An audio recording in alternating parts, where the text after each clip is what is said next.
This is the Sixth Man Show, an Orlando Magic podcast, with your hosts, Kevin Tucker and Jonathan Osborne, covering all things Magic basketball. By fans, for fans. Go Magic!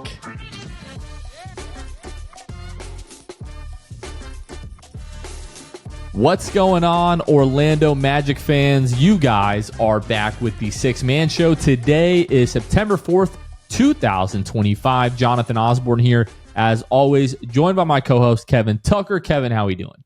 Yo, what's up? Here we are, September 4th. Things are looking good. I guess NFL kicks off tonight. That's a big deal, I guess. Two teams that nobody cares about playing tonight, Thursday Night Football. What are your thoughts on Thursday Night Football? I mean, I know you're not a football fan anymore, but what were your previous thoughts about Thursday Night Football? I mean, it's fine. I hate it for the players. I think it's terrible. Just the short turnaround from Sunday to Thursday, I think it's terrible. But yeah, it is what it is. This Thursday night, like opening night, that's always cool. But the ones during the season, I hate them. So anyway. Hey, I agree with the turnaround. I do feel like when they first started, because I mean, feels like it's been almost a decade now that they've been doing this. It used to feel like really bad, and it was always like the worst teams playing on Thursday Night Football. But I think Prime, now that, because I believe the last couple of years those games have been on Amazon, that has made it a lot better, and they're more accessible. You don't have to have NFL Network and all that kind of stuff. So like the Thursday stuff has grown on me. I will still never forgive the NFL for putting games on Christmas because that is the NBA's day, but that's a story for another time. Yeah. Jonathan, there's some huge news. Like some people think this is September. There's not a lot of big news, especially for the Orlando Magic. Today is different. Some huge news on the Orlando Magic front, specifically our listeners, our viewers, the Sixth Man Show, our friends over at Jam Hot, who we are entering our third season partnering with Jam Hot Chicken in Winter Park. Our friends over at Jam Hot Chicken have given a gift to Magic fans this season. Jonathan, do you want to tell them what the gift is for our listeners and our viewers? The gift is now for our viewers and our listeners, if you head to Jam Hot Chicken and you order online and you use code SIXTHMAN, SIXTHMAN, you get 10% off your order when you order online. So if you go to jamhotchickenfl.com, go to their menu, there's a little button up at the top that says order online. You can place your order that way and enter in code 6MAN, 10% off every order. Have to order online though. Don't miss that part. You have to order ahead of time to be able to use that code. But 10% off the Sando, the box, the cheddar Bob mac and cheese. Right now, the 6-man wrap. If you're a pickle guy like I am, and you want some pickles, you can also order all of that, 10% off that. In this economy, you want to save every dollar that you can. So again, head over to jamhotchickenfl.com, go to the menu, hit the order online button, and use code 6MAN for 10% off every order. And yeah, show some love to Jam Hot. Really, really appreciate Andrew and the whole team setting this up. Third year with them. Could not have found a more perfect partner to do what we do, and just always appreciate them. So shout out Jam Hot Chicken. Yeah, like I said, some huge news, for Magic fans, for listeners of the show. Like seriously, 10% off all season long. It's going to be awesome, and yeah, very excited we get to share that with you. Coming up in the episode, we also sat down with our good friend Dante Marchitelli from FanDuel Sports Florida. As we're making the round through the entire broadcast team, we'll have Jeff Turner on hopefully next week as well. Always fun to talk to Dante. The entire team, like they're so professional. They do such a good job. But Dante is the one, especially when he gets on the air, man, he is not afraid to let folks know how he feels if the Magic are being wronged or calls are going one way, not the other. And that's what I appreciate about Dante. Dante is going to let you know how it is. And obviously, we love him, and he does such a phenomenal job, and it was a blast getting to sit down and talk some Magic basketball with him ahead of the season. Yeah, always a good time. We talked, obviously, about Magic. We talked about fire alarms and tornado alarms in Oklahoma City. We talked about the suits that he wears. We talked about all kinds of different things. And so, as always, very entertaining conversation with Dante, and you guys can look forward to that.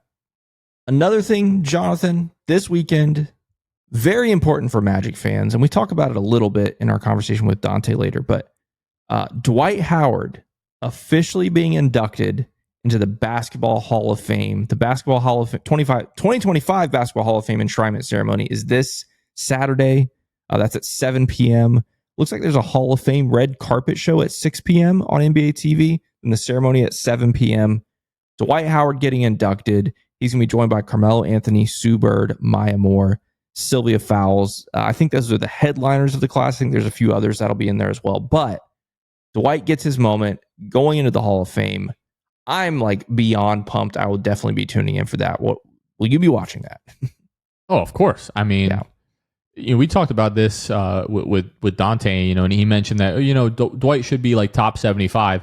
Yeah. Look, I'm all for like redoing the top 50 and the top 75. Like a lot of the guys that made the top 50 are no longer top 75 players, right? Like they were included and kind of like grandfathered into that. Dwight is not only a top 75 player of all time. Dwight is a top 50 player of all time. Like probably 30 to 40. Even if we start going down the list, like back to back defensive player of the year, the only guy ever to do that. One of, I guess, probably a couple of handful of guys in the modern era that led their team to an NBA Finals at 23 years old, as dominant as he was, like the consecutive years of finishing top 5 in MVP voting. Like some of our younger viewers and listeners and Magic fans don't really understand this, but there was a time where Dwight Howard was one of the best players in the world. Yep. Not like a perennial all-star kind of guy, making like second and third team All-NBAs. Like he was in the conversation with LeBron James, Kobe Bryant, Dwight Howard as one of the absolute best players in the world. One of the, 4 to 5 most dominant big men the game has ever seen. One of the best defenders of all time. One of the best shot blockers of all time.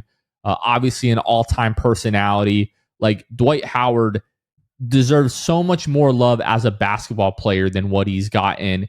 And the lack of like recognition and respect that he's gotten has nothing to do with his play on the floor and has everything to do with like other stuff that, I don't feel that it's necessary to talk about that right now. But yeah, Dante also brought up the point that this is probably the first guy who is going in as like indisputably our guy. Yeah. Shaq had the Lakers and the Heat and et cetera. And T-Mac had the Magic and the Rockets, and people will debate which stint he was better in. Dwight Howard, like it is like, you can't debate. He is going in as a Magic, and he's the guy that at this point in time, and like out of any of the other guys that I can think of, like since they've retired, he has shown the Magic the most love. So yeah, he's the man. He is the greatest Magic player of all time, and I am just so thrilled that he's being celebrated and recognized that way this weekend. Yeah, that's going to be super special. A couple other just quick notes. As I was looking at the TV schedule for this event on Saturday, I was looking through the TV listings, and leading up to that, NBA TV is playing some hardwood classics that are highlighting some of the people on this, Hall of Fame ceremony. Saturday at 2:30 Eastern, they are playing 2009 Eastern Conference Finals Game 6, Magic Cavs. So if you're bored with, I was going to ask about. If you're bored with some of the lame college football games on Saturday, and there's a lot of really lame ones, not a lot of good games this weekend, then yeah, 2:30, tune in to NBA TV, and you can watch one of the highlights of my life that night from May 30th, 2009. The other thing, just wanted to add... 40 points and 14 rebounds to clinch your team going to the NBA Finals at 23 years old. Not bad. That's not bad. Other thing I wanted to add, I mentioned earlier, I have the whole list of the class of 2025. It's the 2008 USA Basketball Men's National Team. So that whole team is getting inducted, which is kind of cool. That's the Redeem team. Yeah, that was very special. Carmelo Anthony, Danny Crawford, Billy Donovan, former Orlando Magic head coach. So there's another guy. Quit this joke. Another guy going in with, just kidding. He's obviously going in because this is not the NBA Hall of Fame. This is the Basketball Hall of Fame. So he's obviously going in because of his UF tenure, not because of his Chicago Bulls tenure. That's for sure. Let's see. Then Dwight Howard, of course. And then on the women's side, it's Sue Bird, Sylvia Fowles, and Maya Moore. And then what they call the Contributors Committee, Mickey Arison, unfortunately the owner of the Miami Heat. But then there are also some award recipients. Jeff Twiss is getting a Lifetime Achievement Award. Clark Kellogg, who most people know from CBS coverage of the NCAA tournament, and George Blaha getting Electronic Media Awards. George Blaha, he's a play-by-play guy for, oh gosh, is he Miami? He might be Miami. I can't remember. No, he's Detroit. He's Detroit. He's the Pistons. That's who he is. Okay, he's the long-time play-by-play guy for the Pistons. Adrian Wojnarowski is getting an award, the Kurt Gowdy Inside Award. Michelle Smith is getting a Print Media Award, and then the Ice Cube Impact Award goes to Jalen Rose. So those are all the different people that'll be honored during Saturday's ceremony. But yeah, none more special to us than Dwight, the Hall of Famer. Really looking forward to it. Well, we do have some more news coming out of FIBA Eurobasket. Georgia with the 93-61 win on Monday, I believe that was, over Cyprus. A much needed win as they try to, or was that Tuesday? That would have been Tuesday, not Monday. Germany played on Wednesday, the win over Finland, which we'll talk about. Getting my days mixed up here. But yes, the much needed win. They needed this win if they wanted to have a chance to move on to the knockout round. They have another game coming up against Bosnia and Herzegovina Thursday morning at 8 o'clock as you're listening to this. So as long as Georgia wins that game, I believe they automatically qualify for the knockout round. It will be the third team out of Group C, I believe is what they were in. But Goga Batadze against Cyprus had a monster game. 22 minutes, had 21 points, 13 rebounds, an assist, 3 blocks, was also 3 of 5 from deep, Kevin. So Goga, who had been shooting 37.5%, I believe, coming into this game, has got to start to be flirting with like 45-50% from 3 in this tournament.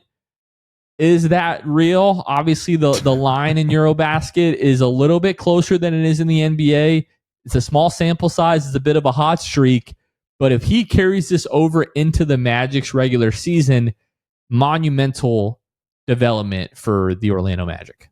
Yeah, that would be insane. Off the top of your head, Jonathan, how many threes do you think Goga attempted last year for the Magic? For the Magic, not for Georgia.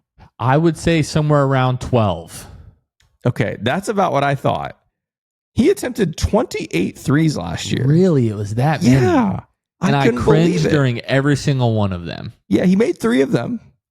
So about 10%. But yes, joking aside, that's crazy. And again, it's obviously a different distance, different line. But regardless, I mean, he's talked about it, and we've seen, images and footage in practices over the last several months. It's something he's working on.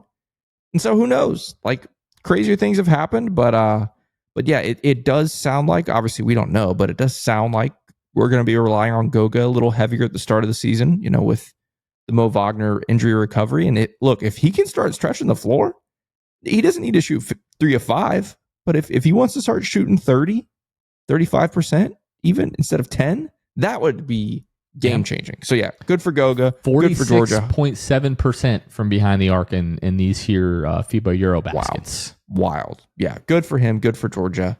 And obviously would love to see them move on after Thursday's game. So right now, as it stands, if they win that game, I believe they would end up being C3, so the third place team from Group C. So when they move on to the knockout round, that position would be matched up with D2, so the team that finishes second place in Group D.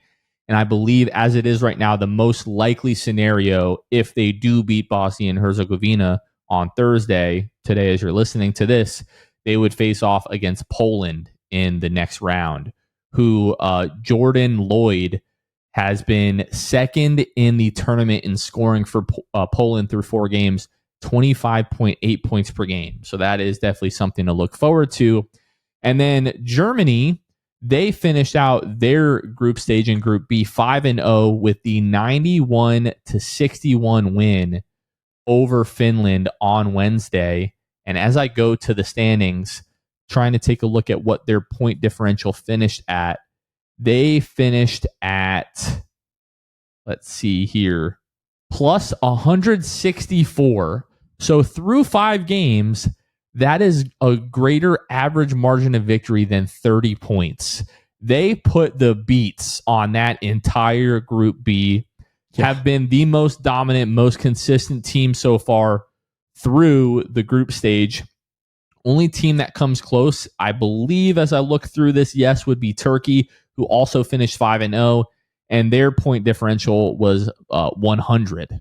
Right. So some teams are putting up 64 points per game in this tournament, and Germany did that on top of Turkey's point differential. So they've got a long way to go. Obviously, the news came out that they'll be without Johannes Voigtmann, the starting big man, as he, I don't know if it was a knee or an ankle injury, but he's having surgery and he's going to miss the rest of Eurobasket. So that's a big development there. But 91-61 and held Lauri Markkanen to 11 points per game, who Lauri Markkanen has been, I believe, towards the top of the tournament in terms of points per game. So a really impressive defensive effort from Germany. And Franz Wagner, once again, having a phenomenal game in 20 minutes, had 23 points, 7 rebounds, 3 assists, and a steal with 7 of 13 from the floor. 1 of 5 from behind the arc, which we don't love to see, but he was 8 of 8 at the free throw line. Tristan da Silva in 25 minutes, 11 points.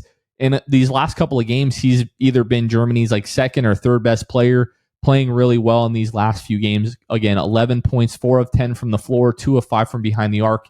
Added 4 rebounds, 1 steal, and 2 blocks as well. Had a big block on Lauri Markkanen in that game.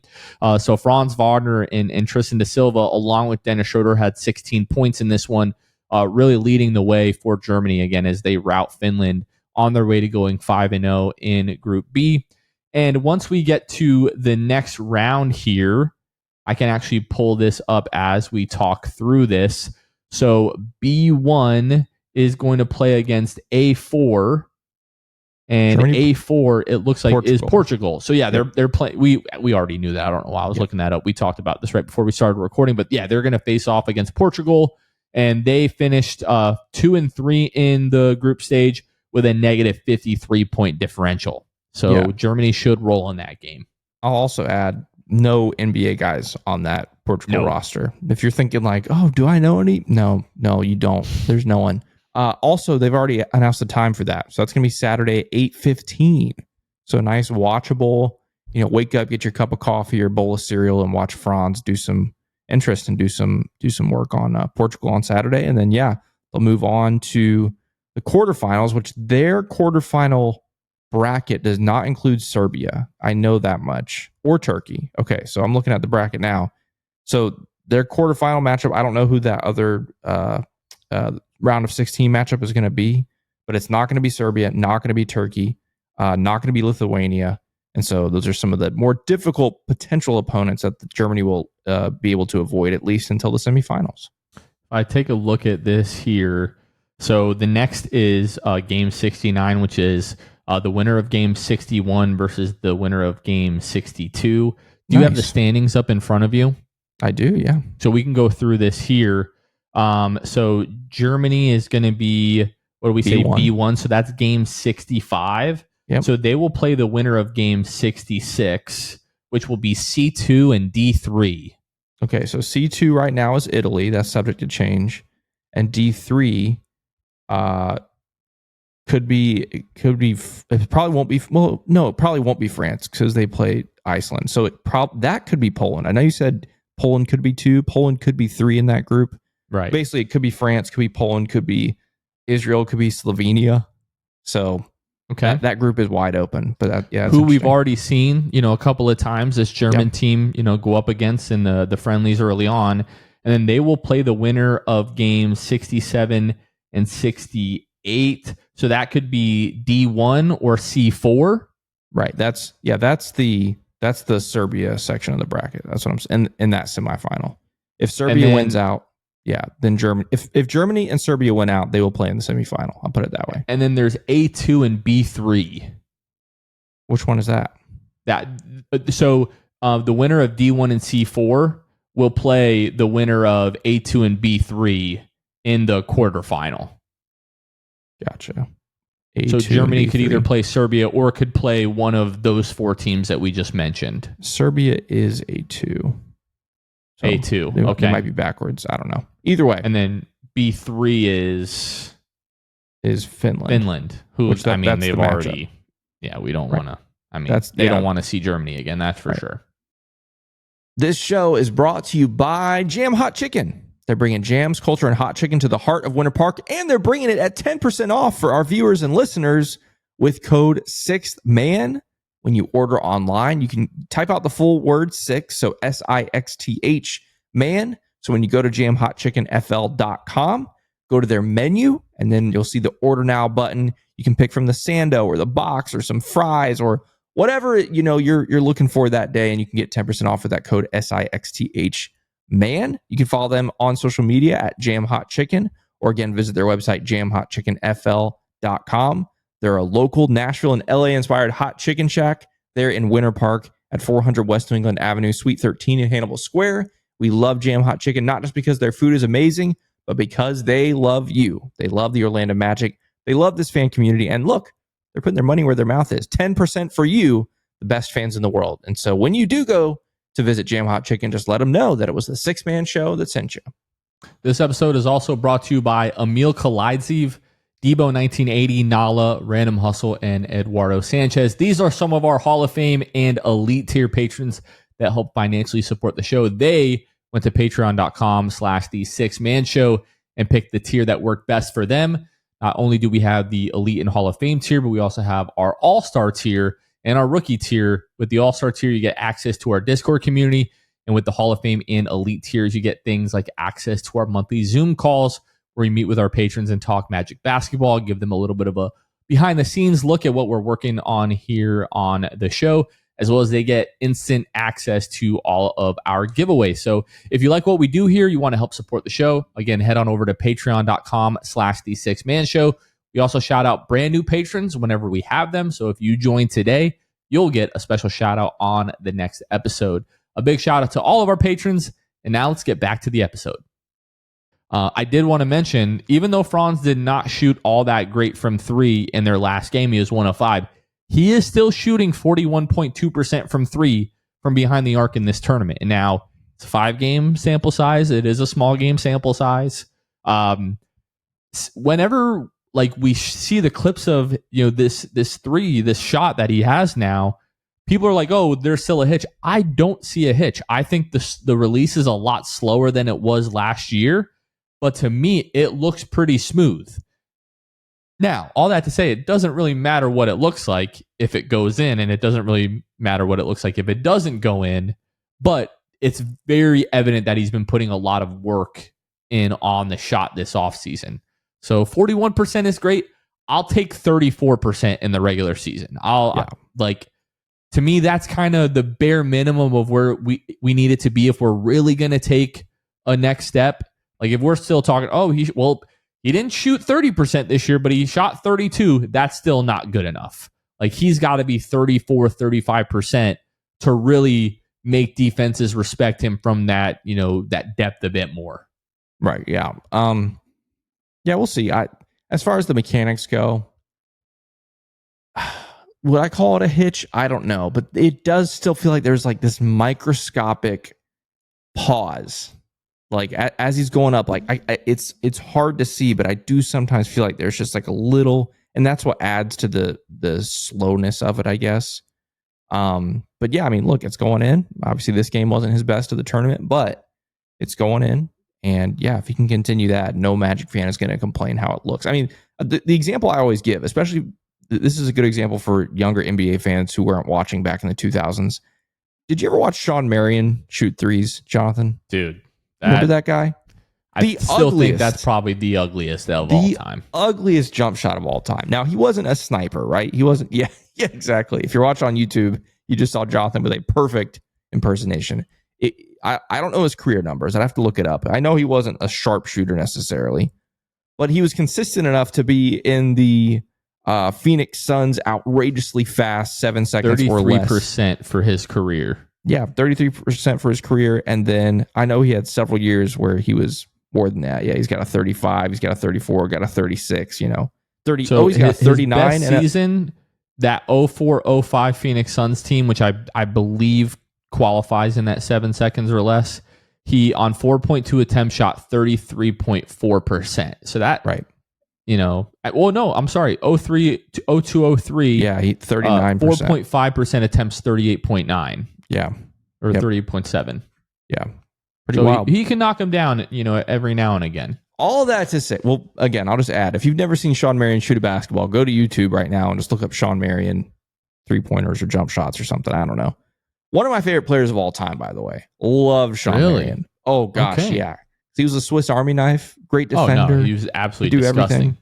Yeah, I didn't realize some of these seasons he was like top 15 MVP voting. Yeah, he was outrageous. All right. Anyway, all to say, it doesn't matter how it looks as long as it goes in at least like league average. And fingers crossed that he'll be able to continue that during this tournament and then carry it over into Orlando in just a few. I mean, training camp is, what did we say, 4 weeks from Monday? So from this past Monday, right? So we're 3.5 weeks away. Yeah, 3-week territory or so. Yeah. Till training camp. So we'll see. And Franz has now climbed his way. He's 5th in tournament scoring at 21.6 points per game. 50, 40, 80 splits. He's shooting 55.4% from the floor, 41.2% from behind the arc, and 80.6% at the free throw line. And he's had a couple of games where he didn't shoot it that well from the charity stripe. So, but again, he's not playing. Like when you compare his minutes with some of the other guys, like he played 20 minutes in this Finland game because it was such a blowout. I haven't even looked at the stats for the Great Britain game because I know that was just ugly. Let me pull up the Great Britain game. To put it into perspective, Franz is not in the top 50 of minutes per game in this tournament. He played 18 minutes on Monday. Yeah. 18 minutes. Like, yeah, the fact 21.6 points in 22.6 minutes. So basically a point a minute. A minute, yeah, which is what he did Monday. 18 points in 18 minutes. Well, yeah, it's just crazy. So, by the way, that bodes really well for the Magic Franz, if you ask me. Yeah. Like the fact that these minutes are being kept so low, that can't hurt the longevity of Franz for the season. But anyway, I just had to add that in there. He's one of the best players in the tournament and doing it with just a fraction of the amount of time as some of the other guys at the top of those lists. This isn't just because he's playing Eurobasket, but he's one of the best players in the world. Yeah. Doesn't matter what tournament, what league you're talking about. Franz Wagner, to me, is one of the best, 30 players in the world. Yeah. Hard to argue. One more piece of breaking news. I don't know if you saw this, but Orlando Magic legend Nikola Vucevic has retired from international basketball. Yeah, exactly. Which we talked about on our a couple episodes ago, I think. Yeah. But NBA Central on Twitter, who is usually pretty reliable and doesn't always go for the clickbait stuff. Yeah. They put out the way that Kevin and I just formulated that sentence is kind of what their tweet was. Yep. And I had to rub my eyes is this NBA Centel? Am I getting Centelled right now? And no, sure enough, it was NBA Central. Yeah. Weirdo behavior. But yeah, I mean, congrats to him on a career in international basketball. Obviously, I'm sure he wishes he won a few more things, but the Montenegrin basketball team never won for good competition there. But obviously, hopefully he retires from the NBA in an Orlando Magic jersey. Hopefully soon. Yeah, pretty interesting the way that they worded that. Yeah. And some more NBA news before we get to our conversation with Dante. Shams Charania tweeted out today, the 2026 NBA All-Star Game format is likely to feature a round-robin tournament consisting 3 8-player squads, 2 USA teams, and 1 world team. NBA and Players Union presented the format to the competition committee on Wednesday, and the response was positive.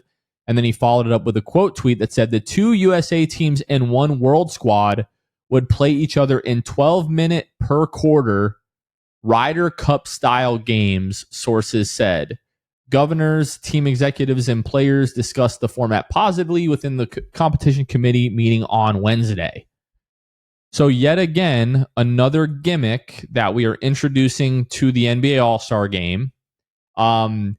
Ryder Cup style games, super vague, super complicated, because if you know anything about the Ryder Cup, which is a massive golf tournament, which is the USA versus Europe every other year, that does not translate to basketball. So super interested to see what exactly his source meant by Ryder Cup style games.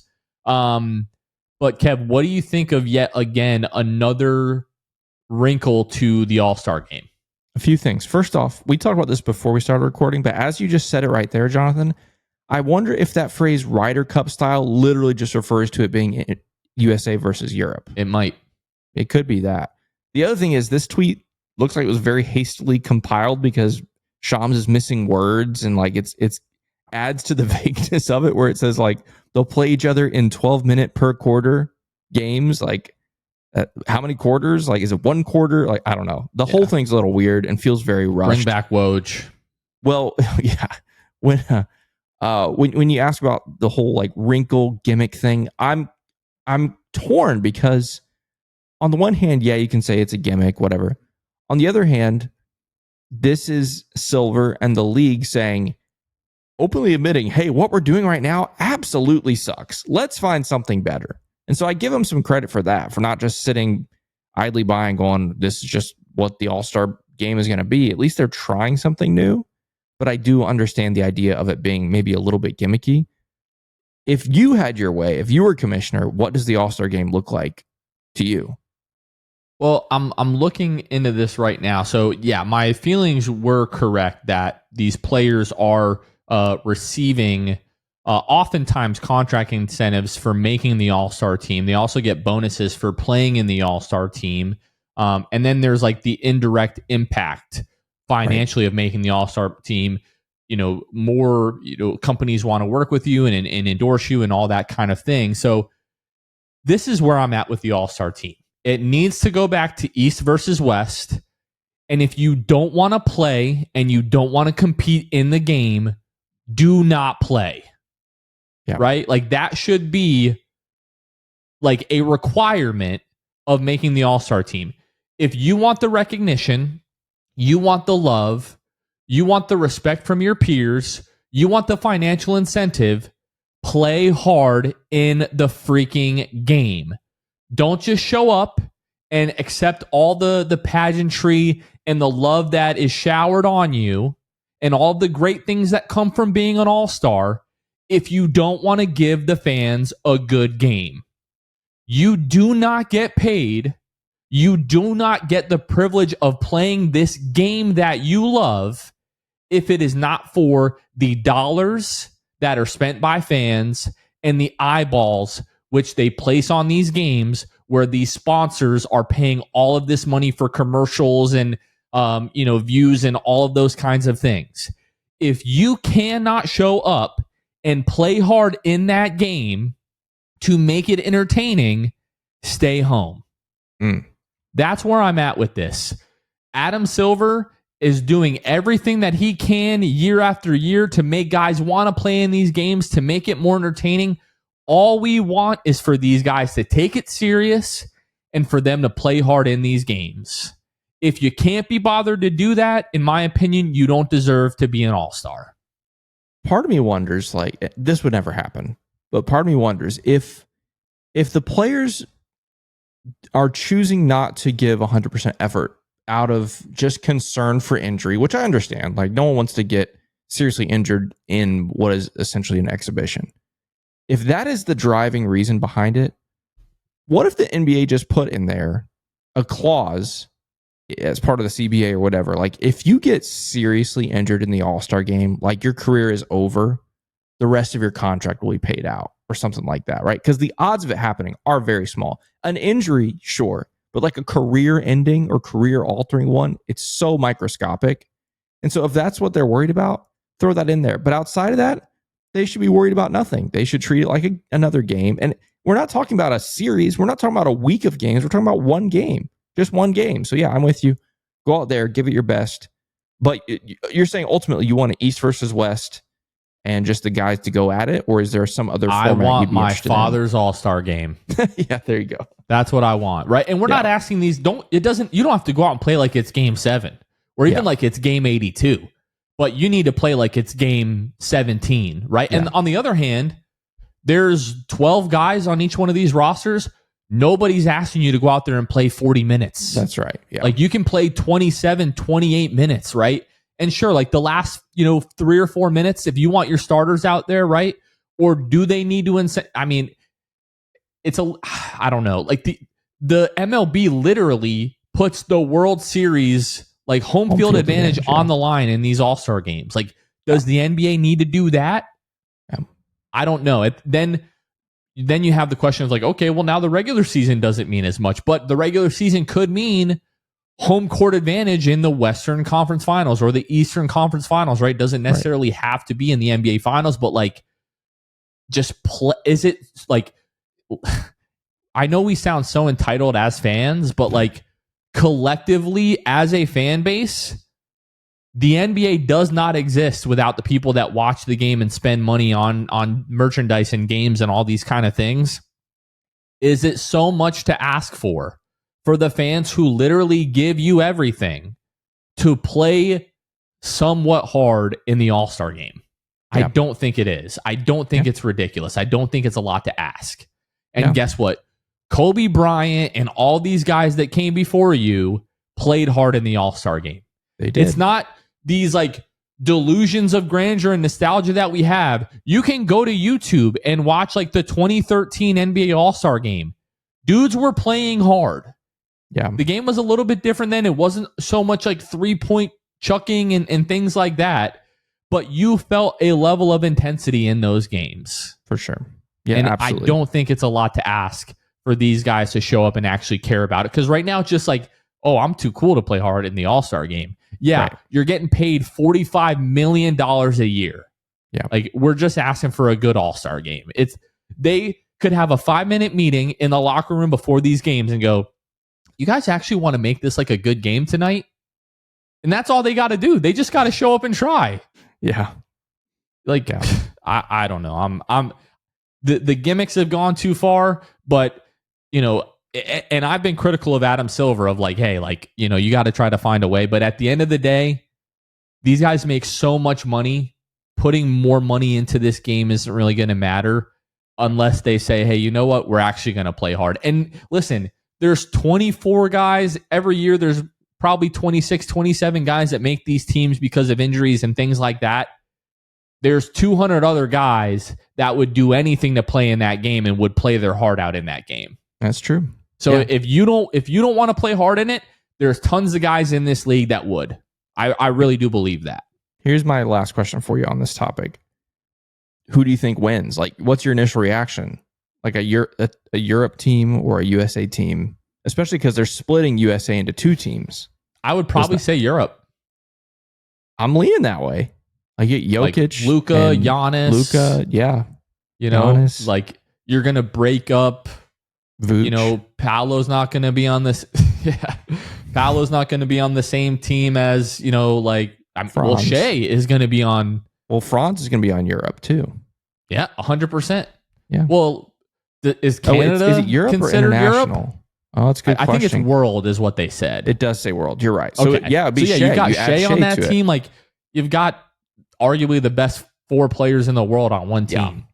That's wild. Yeah, I'm leaning Europe right now, especially because a lot of those American dudes, those are some of the guys that don't really try, Now, if we really wanted to do Ryder Cup style and you had Team USA versus Team World, okay, and you got 6 guys who, like 6 all-star starters or 6, I guess it would be 5 starters, and then you would have 7 captains picks. In the Ryder Cup, they have 6 automatic qualifiers and 6 captains picks.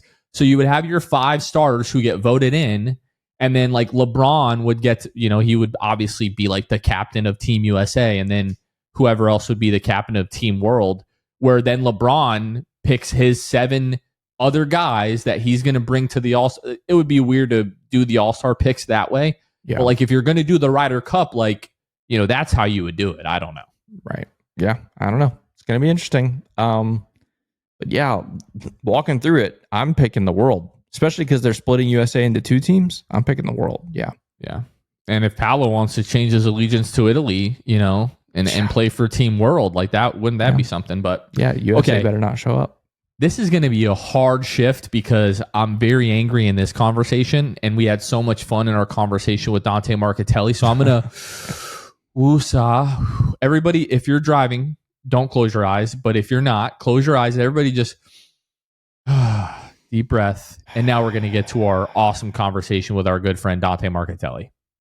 And now, Magic fans, we are joined by one of our favorite guests each offseason, friend of the program, sideline reporter, and also filling in his third year for play-by-play with David Steele, our good friend Dante Marchitelli. Dante, how are you? Welcome back. I'm doing good, guys. Good to talk to you. If we're doing this show, then it must mean Magic basketball is getting close, right? Is that the feeling I'm getting? Right, the guys are back. It looks like in the gym, and so that's nice seeing the basketballs bouncing again. But it's good to be talking to you guys, and I hope you guys are doing great. Yeah, doing great. It is this time of year. We work our way through the TV crew. We've already had Kendra on. We've had David on. You're up today. We've got Jeff coming up next week, and so that's when you know it's time. It's time for Magic basketball to tip off pretty soon. Okay, so I wasn't dead last this year. I was somewhere in the middle. I love it. Right. Yes. Okay. Yes. There you go. There you go. Working our way up. I like it. That's right, Dante. You're a little ahead of Jonathan and I in the dad game. Like your girls are a little bit older than our kids. Right. Yeah. Before we talk Magic basketball, I want to ask you, at the ages they are right now, how locked in are they with the Magic these days? Like, what do we have to look forward to? Are they pretty casual, just like go team, or are they at the point now where they're riding with the Magic, win or lose? Oh no, they're loving it. They're loving it. And last year was the first year I had a couple of games that were now on national TV, so we didn't work those games, so I got to sit home and watch a Magic game in my living room with my daughters and my wife, which that hadn't happened in ever, right? So that was awesome, a great experience, except a lot of those games got blown out, so it wasn't a ton of fun. But that win in Cleveland was awesome to get to be home and with the family and all that. So, yeah, they're into it, man. They love it. They love going to the games. They love bringing friends to the games now. The first thing they do when they wake up, especially if it's West Coast, from what my wife Lana tells me, is they'll ask Alexa, how'd the Magic do last night? And they'll get the score next thing in the morning and then try to watch some highlights. So they love it. They've got some of their favorite players. They love watching the games. Part of it is because they, as you guys know, right, and you're starting to come into those years, any opportunity to delay bedtime is what they're all about. So I think that's how it started, but now they're really into it and they love it. Not only is it, we stay up to watch the game. It's, I'm hungry. My leg hurts. This, So yeah, we've gotten all of that. And my girls, do you find a way to keep your kids in bed, or do they keep coming out? No. Ours come out religiously. When you figure that out, you bottle it up, you write it in a book, you sell it, and you become a millionaire or a billionaire, if that works. With our girls, what we do is they go to bed, and then, the next morning when we're on the way to school, or with my oldest last year, what we did, Dad did the Magic win, and then I'll play the song if they won. So that's how she knows. That. Okay. So you'll have to tell Alexa to play the song or whatever. That trick. First thing in the morning. Yeah, I like it. Well, Dante, we got the schedule a few weeks ago, right? I know you and your team have been poring over that and kind of figuring out what the next 6 to 7 months of your life is going to look like. As you go through that, are there like 1 to 2 games that you really have circled on the schedule this upcoming season that you're looking forward to?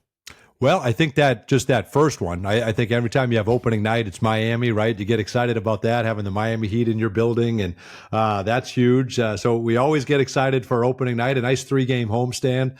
I look at those 2 Boston games here in this building, right? I think that's going to be huge. That trip that's in Boston, I think it's Philly, Detroit, right? How difficult could that trip be, right? You got some good teams there. And then when you head out west, I always like those back-to-backs against the LA teams with the Clippers and the Lakers. So, obviously we're not doing the games, but I love those Memphis games in Berlin and London.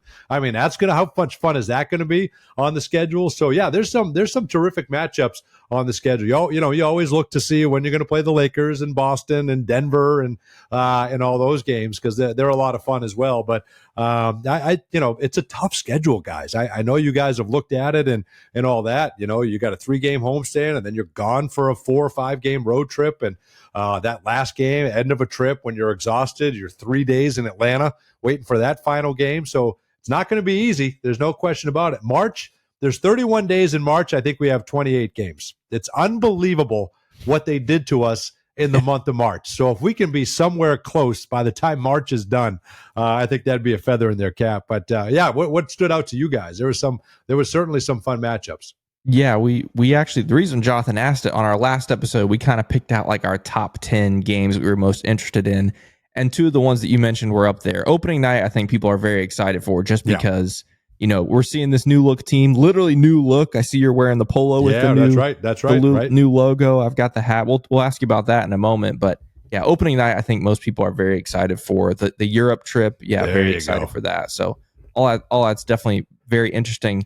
As we get closer, obviously, I mean, we're like a month away from the first preseason game in Puerto Rico. I'm curious, how do you prepare for a season? Like, obviously, we're seeing on social media, players are back in the gym. They're getting ready for it. We're a month away. How does Dante and how did the broadcasters start to get ready for an NBA season? Man, that's a good question. I think you feel like you're always working because the NBA never sleeps, right? So we've got games. We've got FIBA right now, right? So we're trying to follow Franz, and Tristan was phenomenal the other night, and Goga Batadze with what he's doing, leading his native Georgia, and now maybe he's making threes this year coming in, which would be incredible. So Lord knows we can. This team will take as many of those as we can get from anybody.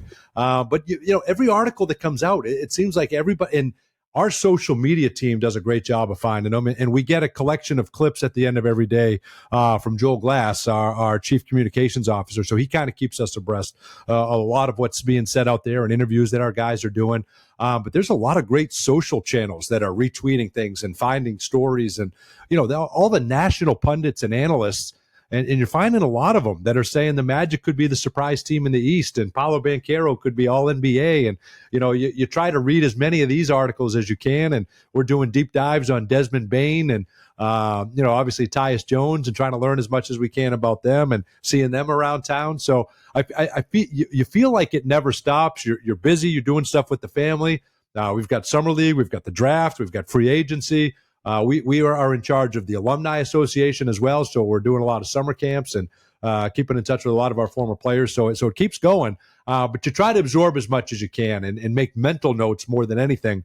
And then finding these articles. David Steele will forward us an article he found from who knows who and what publication that he finds. An unbelievable story on Tyus Jones and his family. I don't know how he finds these things. He's unbelievable. And we just try to stay up the best you can. Kind of like you got, right? We're all doing the same thing, just trying to learn as much as we can and be ready for the start of the season.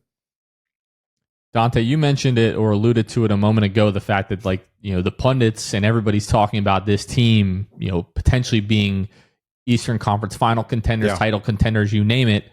The last time the Magic were in those conversations, there was a guy who you might have heard of that played here by the name of Dwight Howard, and he is set to go into the Basketball Hall of Fame this weekend. I believe you even might have his jersey right behind you there, if I'm not mistaken.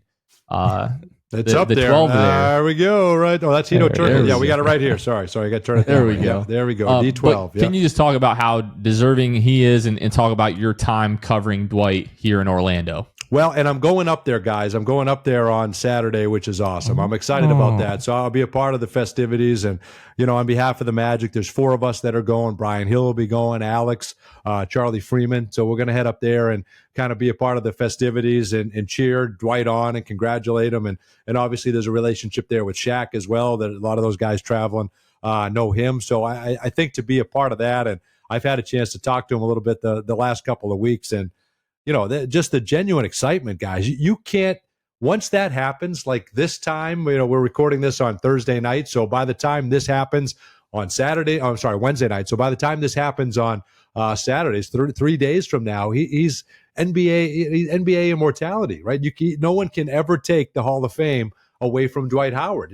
Just recognizing his greatness and how dominant he was for a decade in the NBA. I mean, it's just unbelievable. The number 1 pick in 2004, and just the dominance that he had after that. So I think, as you guys well know, just getting the opportunity to be around him, just a fun-loving guy. And, obviously, things went screwy a little bit at the end of his career here in Orlando. And it never, if we're being honest, it never was the same. It never was the same. He's still a great player, still a dominant player at times, but never the same impact that he had here in Central Florida, for whatever reason. But when he was here, this team went to the finals in 2009, probably should have gone back in 2010. You swept your way through the first 2 rounds of the playoffs. You had Vince Carter on the team as well, and kind of coming into your own. But just knowing that you were going to get a dominant big man night in and night out, this team felt unstoppable no matter when they took the floor. And it gave such confidence to everybody else on the floor with them, to those teammates that were out there with them, knowing that if they got beat defensively, that guy was right behind him. We were keeping teams in the 70s and 80s. I mean, nobody could score on this team. And then not only that, because you had his dominance, right, guys, we're the first team to spread it out and have 4 guys that could shoot.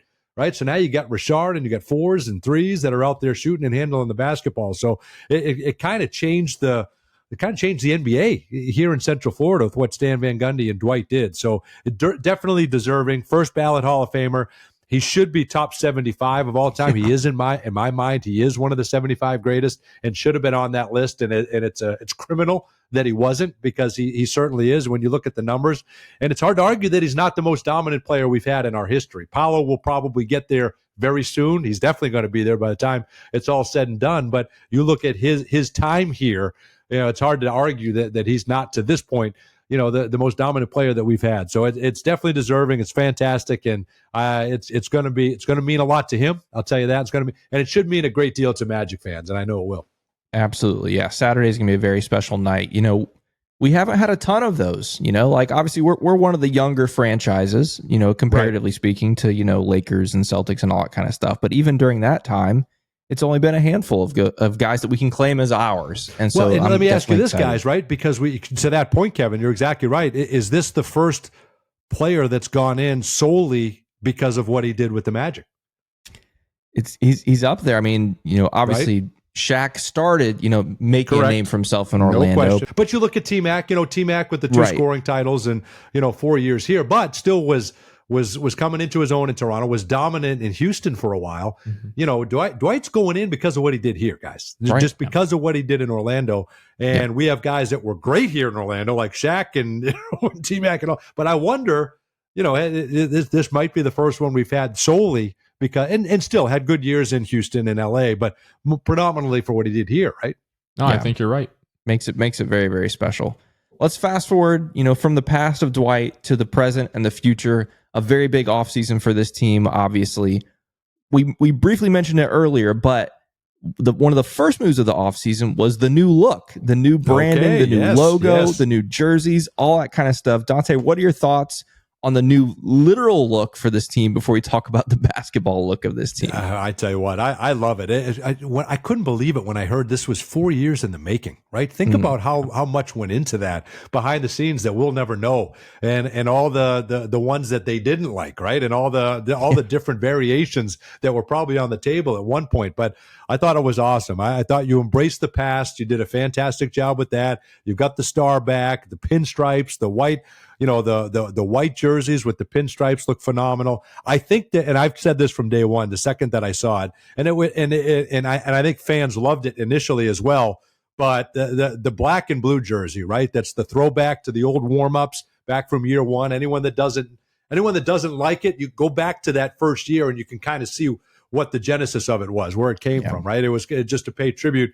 That's what the first warm-ups looked like. I think that's the jersey we're going to see on the road everywhere. I think that's the jersey that people are going to have when we're on the road. We started to see it in 09 and 10, and and there are all these Magic fans coming out on the road, and we've seen them the last few years. You guys have done a great job following us a couple of times on the road as well. You get out there a time or two during the season, but I correct me if I'm wrong, I think that's the jersey that we're going to see a lot of on the road this year. I love the look. I thought it was awesome. I think it's clean.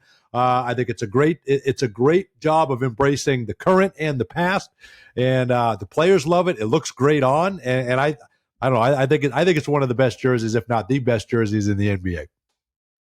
Definitely agree with that. Want to shift the conversation a little bit to you specifically, Dante. Now going into year 3 of doing a good bulk of the road play-by-play, commentary there. How was year 2 for you? It was fun, Jonathan. I had a blast doing it. I mean, I always have an absolute blast, and I feel like year 2 obviously was more comfortable than year one, right? You're working on that chemistry. I've known Jeff for 27 years, but there's only 2 years working with him in this capacity and feeding off each other and trying to find what works and what doesn't. And, he's unbelievable in the way that he can adapt to no matter who he's working with, right? With Kendra in the pregame show, or when he has me in the pregame show, or David on the air, or me on the air. I mean, he's unbelievable. And I owe all of that comfort to him. But trying to find out, guys, how much you can jam in a broadcast. Do I have to scream when it's 12-8? Probably not. I can probably save some of that for the end of the game. So it's kind of trial and error.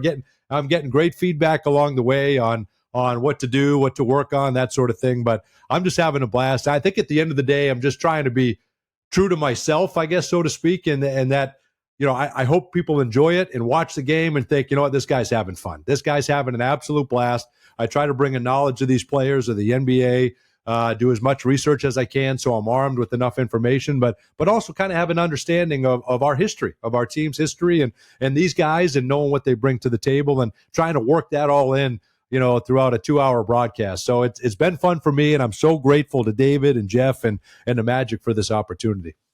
What I always appreciate about you, David, Jeff, all three of you do a great job of balancing the line between professionally calling a basketball game and leaning just a little bit towards your Magic, fandom and bias. A little bias, stuff, a little bit of bias in there. Yeah. Some teams, they go all the way one way or the other. They're either super professional, cut and dry, or they're way, way biased about everything. And so I always appreciate how all three of you toe that line really, really well.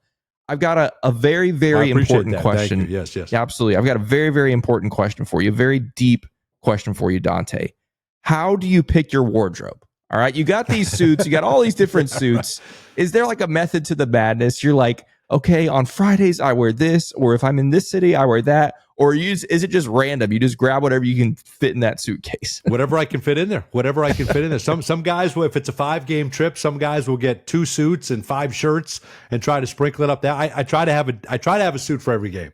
I try to jam. If it's 5 games, I want to have 5 suits. I don't want to be sweating and carrying that around for the rest of the trip. I want to have fresh stuff for every game. So no, it's just a feel. We got a 5-game trip, so let's try to do something I haven't worn in a while and kind of rotate it. So it is a challenge. It is a challenge, but Kendra does it better than anybody, because from what she says, she'll wear something and then you won't see it again for the rest of the season. I can't even imagine how challenging that would be. So, I just try to keep it fresh and try to use as much as I can. But I appreciate it. But it's certainly fun. No question. But it is those 5-game 10-day trips. Those are tough because and I try to jam it all in one suitcase, and that's no fun. I don't enjoy those. Dante, do you have a favorite call of yours from last year? Maybe not your call like specifically, but like the moment in which you were calling a game. My favorite was just because of that game in LA against the Lakers. Was just because it was just such a fun game. I had a feeling it might be that one. Well, guys, it just was such a fun game. And to think you're going to win in LA and you didn't have Paolo and you're beating Franz. You're beating LeBron and Anthony Davis at their best. I mean, they threw everything at you, and then Franz steps into that game winner and trying to show enough excitement, but not lose my mind, not freak out. And my wife was cringed the next morning because she thought I said, "You are Franz-tastic," and I said, "No, I'm not going to do that." But I got excited, but try not to get too much into understanding that there's still time left, but had a feeling that he might go for the win, and for him to hit at that moment, that was the most fun for me. So that game in Sacramento the year before, when Trevelyan Queen is hitting threes and blocking shot, that was the most bizarre and craziest game that I was ever a part of. But that was the most fun finish, that game in LA for me. Yeah, and obviously that shot has been replayed many, many times. But for those that watched the game live will remember the reason we got to that shot was because the Lakers missed those free throws at the end. Right. And so that moment just kept building of like, it looked like we were down and out and they missed a free throw and you're like, wait, we have a chance. They missed another free throw. We have a chance. And then Franz did that. It was really, really electric. Well, and then you really got time left. You got just enough time for a turnaround jumper from Anthony Davis. And the game that he was having, you're thinking, don't rip our hearts out now, right? And win this. And I'll never forget, guys, just going in the back hallway, and Jalen Suggs was waiting to, who you guys know very well. I love the relationship that you guys have with Jay. But I'm waiting for him to go into the media room to address the media, and he's reenacting Franz's shot, and not from his standpoint. It's just from what he saw, but it's pumping up Franz on what he saw and how he just tried to stay out of the way. And in the moment, it's 10 minutes after it happened, and he's still got all that excitement, and he's living through that moment again. That's the stuff that's the stuff that you remember forever. That was a blast. Yeah.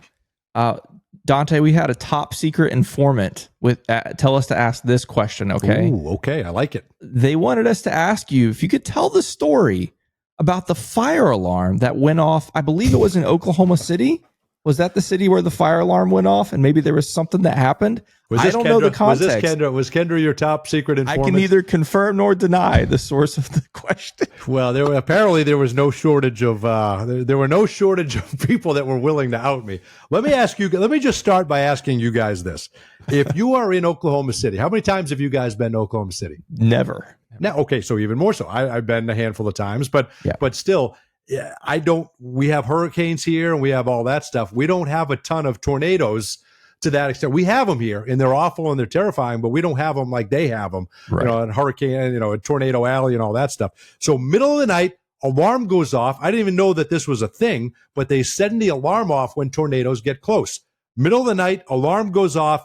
Everybody get away from the windows and get to a secure location. What would you guys do with that information, having never been to Oklahoma City? Run. Where would you go? What would you do? How would you defend yourself? Yeah. I mean, I would probably go to the first run floor, in the bathroom, I guess. Maybe. I don't know. You'd get out of there, right? Yeah. They don't want anyone out of your room, but they said to go. So I got in there and I went into the bathroom and I grabbed a blanket and because I didn't know you're middle of the night, you're tired too. Yeah. And then the message comes on and says, make sure there's no glass. And I'm staring at the shower. That's all glass. And I'm like, well, this is no good. So I went in that little closet that had the ironing board and all that stuff. So I'm in there. I'm in that little closet. And then I hear nothing but doors slamming. And I'm like, what is this? So I look out and people are running, including the workers, the people that work there are running to the elevators. Okay. So any sense of calm that I had is now gone. Now we got to get out of here. So I got to the elevator. We all went down and I figured I'd see the entire travel party. I'm in my Magic PJs. I'm on the first floor, and I figured I'd see the entire travel. There was not one other person from our travel party that went down there, but the lobby was full. And then they shuffled us all out of the lobby into a back corner where we wrote it out. But in that moment, not having much knowledge of tornadoes and how that all works, I got the heck out of there. And then I found out some people never left their bed. Some people never even woke up. I mean, it didn't bother anybody that we traveled with, but I took extreme caution. And I'm not embarrassed to say that. I did the best that I could. I got the heck out of there. That's right. And if it actually had been a tornado, you were the logical survived. one in all of this. Yeah, that's what I'm saying, right? Just get the heck out of there. There's no safety in that room with the windows. And I got out of there. I hid with everybody else that was doing the right thing. We were all in a bunker in the middle of the hotel. And thankfully, no damage done. The thing passed on through. And I understand everybody's not as fortunate, but that was scary. If you've never been there to hear those alarms go off. And here's the last thing I'll say about it too. The guy delivering the message was terrified. It was a horrible delivery in the message, and he couldn't speak, and he was stumbling, and he sounded nervous, and the maids are running. I'm like, I got to get out of here. So that all added to it. But what was everyone else's explanation for staying in the room? We live in Florida. We have hurricanes. What should we be worried about? It's a little different. That's what I thought. These people have never seen Twisters, apparently. That's what I'm saying. It didn't bother them. Sirens and messages and warnings, and nobody had any problem staying in their room. I couldn't believe it. I couldn't believe it. Nobody even got out of bed. It blew my mind. But I met some nice people. And we all got through it together. We sure did. Wow. Well, I think that's a perfect segue to ask. Everyone sees you on TV, and you have this obviously, if you can segue from that, you are the dream king of job that is incredible, and so many people would love to have. But along with that story, what are some of the less glamorous parts of your job maybe that we don't see on air? Well, and you know what? I don't know if it's less glamorous, but I think it shows how difficult it can be, because sometimes we'll have people travel with us. We'll have sponsors or season ticket holders that get to come on the plane with us, and it's great. We get to interact and mingle with them, and we sit on the back of the plane where they are, so we all get to interact. But you play a game, and then you get on the plane. You may not get out of there till midnight, and then you may have a 3-hour flight, and then you got to land in whatever city, Memphis or Cleveland or wherever you're at, 3 a.m. Then you got to get on a bus. Then you got to grab your bag, and it's none of it is hard, but it's in the middle of the night. And if you're in the middle of the season and it's second night of a back-to-back, it can be tiring. And that can catch up with you after a while. So I think that's the part that, yes, it is awesome and it's unbelievable to get to do this, and we never have anything to complain about. But to me, those are the moments that can be hard. That's when you're sitting on a bus and you're tired, and especially when you're winning 21 games. Those are the hard ones, and that's for the players, especially. But for us calling a game and all the prep that goes into it, it's hard to because you feel for them. You want them to see them pull that out. So that's the thing that comes to mind first. Now, all of that can be erased when David Steele starts singing like Neil Young at 3 a.m. on a bus. Like that's the good stuff, right? So you have the good with the bad. And then I think the other part, like the part that's not glamorous at all, is, and that's for everybody in the travel party, is being away from family. Being away from family. And that's, that can be one of the things we look at. Like this year, we're gone for Halloween. You guys can appreciate that with young ones. We're gone for Halloween. We're gone for Thanksgiving, right? We're on the road for Thanksgiving. We're gone for New Year's Eve. I haven't been home on my wife's actual birthday in about 7 years, right? The last 4 years we've been gone for New Year's Eve. And again, not to complain and not to say, whoa, is that? This is what we do and we love it. And there's nothing I would ever rather do. But since you ask, those are the things that can be tough. This will be the first year, and thank God it hasn't happened much. My daughter's 10. She's turning 11 in February. This will be the first year I haven't been home for her birthday. It was perfect. It always fell on All-Star break. This year it falls while we're on the West Coast trip. So things like that. Everybody has a personal story that's the only part that makes it tough, because it is so great what we get to do. Yeah, I obviously feel you on all of those things, especially last year. You mentioned New Year's Eve. I think you guys were in Detroit last year on New Year's Eve, which makes it even worse. So, of all the places to be, if you can't be in Orlando, you have to be in Detroit of all places. And it was funny, too, because we're in Detroit, and it's a new hotel, so we're walking out the back, and they've got this little half step that they didn't have marked. It was such a new hotel, and I ate it. Guys, I ate it in front of everybody, and my ankle swelled up. So there I am, right? New Year's Eve, looking at my ankle, right? Sitting in a hotel in Detroit, thinking, yeah, it would be fun. It would be fun to be home at this particular moment. But still, even through all that, but that's it. And now, the other part of that is my daughters are older. So now they can come with us and they can travel and be with us on trips. So those are the things. And again, no one can complain because of where we stay and how we travel and all that stuff. But there are certainly benefits, and it's tough. It is tough at times being on the road. And I don't care how you travel. When you're not home for 10 or 12 days, like, it's hard. You long for your family. You want to be home. You want to be in your bed. And I haven't played one NBA minute.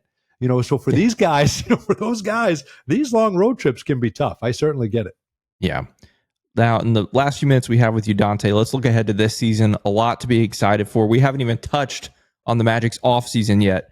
Getting Desmond Bane, getting Tyus Jones, drafting Jace Richardson, drafting Noah Penda. The list goes on and on. Right. How are you feeling about the acquisitions the Magic made heading into this season?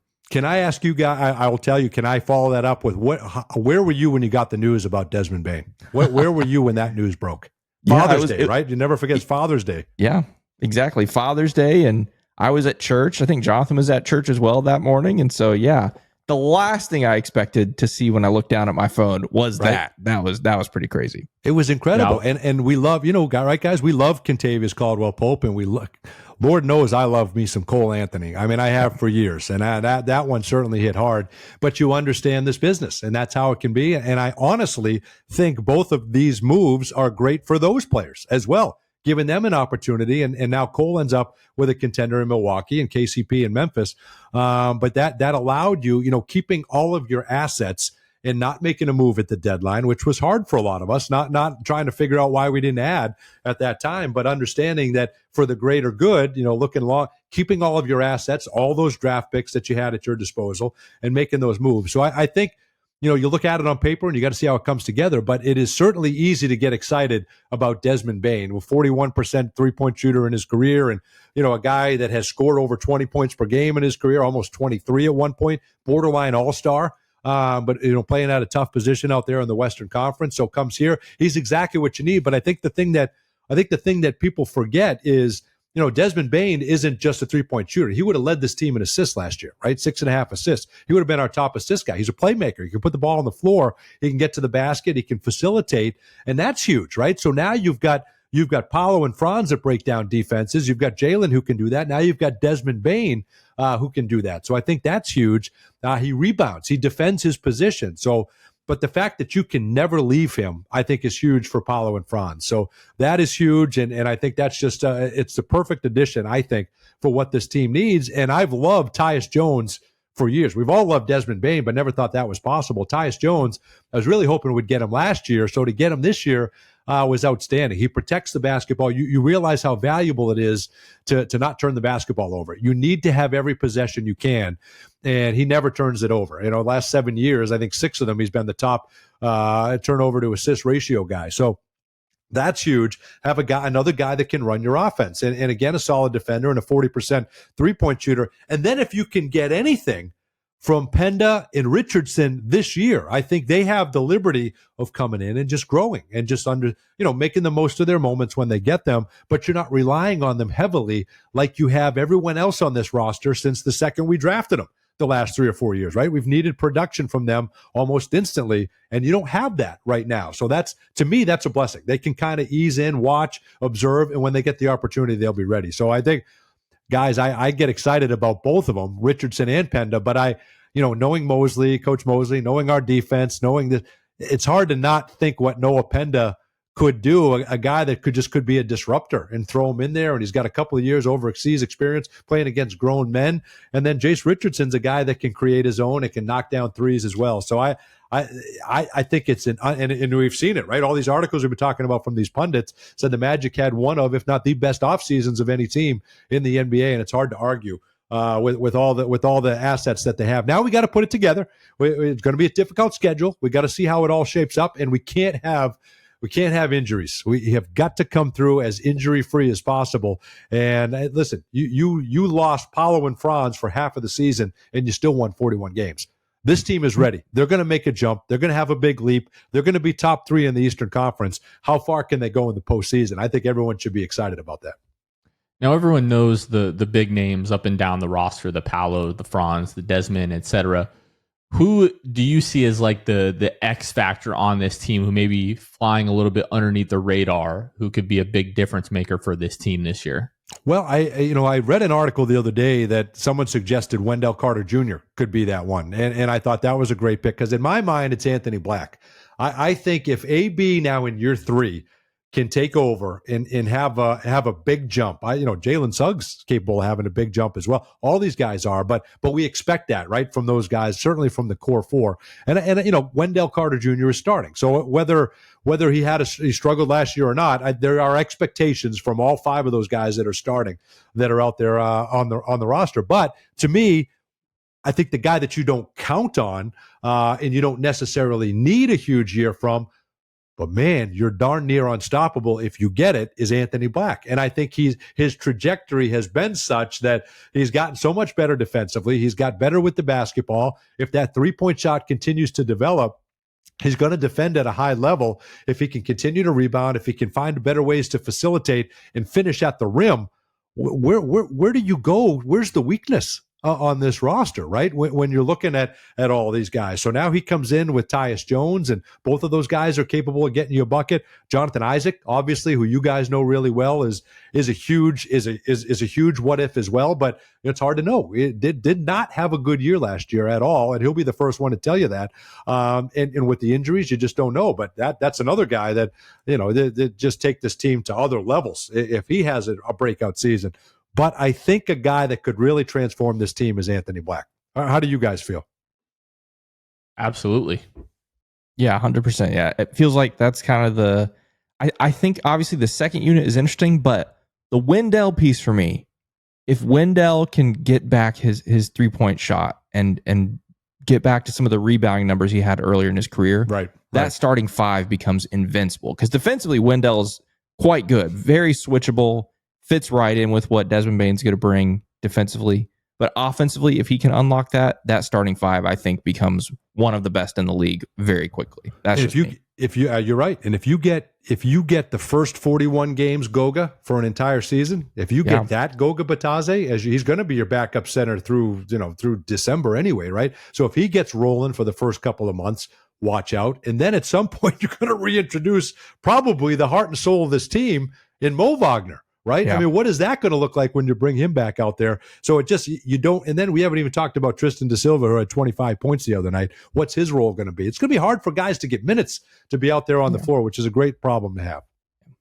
Now, Dante, the last question that we have for you, and you don't spend, I hope at least, not nearly as much time online as Kevin and myself do. So you might not even be aware of what I'm about to bring up here. Wait then, I can't. There's a lot of hate focused around the Magic's franchise player in Paolo Banchero. You know, they like to talk about his efficiency and his shot selection, and they might not, necessarily see him as an all-star level player or all NBA type of player. For the people that just clearly, obviously don't watch basketball and don't watch the Magic, what are those folks missing with Paolo Banchero? Everything. You got to question if they even know what they're talking about when they're watching the game.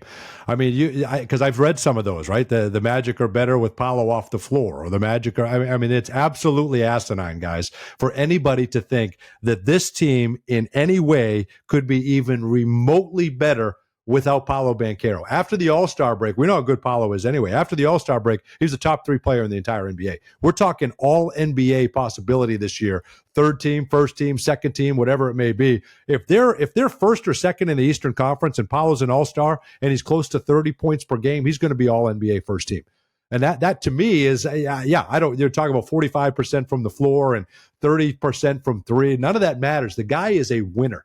The guy is a winner. Let's break it down into clutch baskets and how big he comes through with the game on the line and playoffs. When you're on the biggest stage and the lights are the brightest, that guy has played the best basketball of his career when everybody else in NBA history, most of them wilt, right, during the playoffs, right? That's how you find out who these true stars are, and he has risen to the occasion each and every time, as has Franz and some of the other guys on this team, but not to the level that Paolo has. So I think you're looking at people that, we haven't been on national TV, 3 or 4 times last year. So it's easy to just look at the numbers and say, okay, if you're looking at it nationally and never watched the guy play, then you're looking at it and saying, okay, well, look at the numbers are what they are.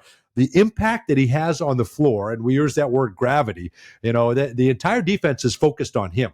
And as he's trying to figure out his way and he's trying to get it off, understanding when to shoot, when not to shoot, when to facilitate, when to get guys going. There's going to be learning curves along the way. But that guy is a winner. He wants to win more than anybody in this league. He wants to be great, and he is capable of putting this team on his back, and he makes the entire team better. Everybody gets open looks. Everybody gets wide open shots, and he's able at 6'10" to be able to facilitate, knock down shots, get to the basket, get to the free throw line. Everything that Paolo is about is what you strive to have as a superstar in this league, and we've got him. We've got him right here in Central Florida. So I know that stuff doesn't come from people in Orlando because we know what we've got here in Central Florida.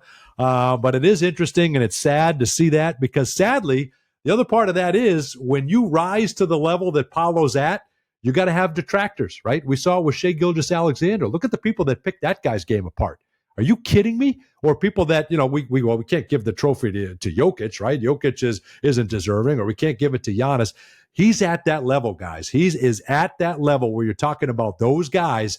And when you're in those conversations, sadly, you get kind of some of the negativity that goes with it. But to me, it shows me that he's arrived, and that's what we got here in Central Florida. And all you have to do is have eyes in your freaking head to know how good Paolo Banchero is and how lucky we are to have him. You heard it here first. You just need to have eyes in your freaking head. That's it. Dante knows ball, and that's a perfect note to end it on. Dante, we really appreciate you taking the time, and we look forward to seeing you on our TVs here in a couple weeks as Yes. the preseason, the regular season gets started. Thanks so much for joining the show. Always good to see you guys. I look forward to seeing you more regularly, and fans that are in the buildings and getting out on the road. It's awesome. We're coming into a great time of the year, and we can't wait to get started. Thanks, guys. Thanks, Dante. Dante Marchitelli, such a great guy. Always loving him. Yes, I'm always loving him, but I'm loving having him on the show at this point of the year because, again, it means that Magic Basketball is almost back. Just so much fun to talk to him, Kev, and really appreciate him taking the time. Yeah, as always, Dante's great. I always love his love of the team, love of the fans, and yeah, he gets it. And yeah, always love having him on the call now as well, doing some of the road games, which obviously we talked about with David Steele. I love it for the fact that Dante gets the experience, but I also love it for the fact that it's made David's experience better as well. Like just the whole give and take thing is great. Like he shared with us last week, it's allowed him to kind of, do a little half retirement game these days as he's, in the latter stages of his career. So yeah, love Dante, love his work, and definitely looking forward to seeing it again this season. And I know we've talked about it, and I don't want to continue to beat a dead horse, but the fact that these guys don't get to call playoff games, Dante, for example, who the last couple of years has really been able to fully realize one of his childhood dreams of being a play-by-play guy. And, who knows how many years David Steele is going to continue to do this. But if Dante is the heir apparent, it seems like he could be there. Well, now for the foreseeable future, at least this current TV deal doesn't get to call playoff games. His whole life dreams of calling playoff games. And now all of a sudden, I would be pretty surprised if that changes in the next TV deal. I guess it could, but it seems like he may never get a chance to do that. Yeah. Unless he, we don't know what the future holds. We maybe assume Dante continues in this trajectory and becomes the full-time play-by-play guy, when David retires. Who knows? We're just reading between the lines, right? If that does happen, how many guys, especially with this new TV deal, how many national commentators there are? How many guys are the play-by-play guy for an NBA team and then on the side call games for ESPN or Amazon or NBC or whatever? Maybe there's a world in a few years where Dante's doing that. Dante's calling national broadcast, throughout the season, and then that puts him on the roster for playoff games, and then he ends up getting a Magic game. Who knows? Yeah. I don't know. Maybe it's too good to be true, but that would be kind of cool. But either way, yeah, disappointing, that the NBA's gone this way. But also at the same time, we are excited to have the Magic on some nationally broadcast games in the regular season this year. Yeah. Yep. Well, once again, appreciate Dante. Hope you all enjoyed this episode. That is going to wrap it up for us for this one. For Kevin Tucker, this has been Jonathan Osborne. You all have been listening to The Sixth Man Show, and we will catch you guys next time. See ya. Thanks for listening to The Sixth Man Show. Be sure to subscribe on iTunes and Spotify to get new episodes downloaded directly to your phone. If you enjoyed the show, please take a minute to give us a 5-star rating and a review. It helps out the show a lot. Follow us on Twitter, Instagram, and Facebook at Sixth Man Show. We'll catch you guys next time. Go Magic!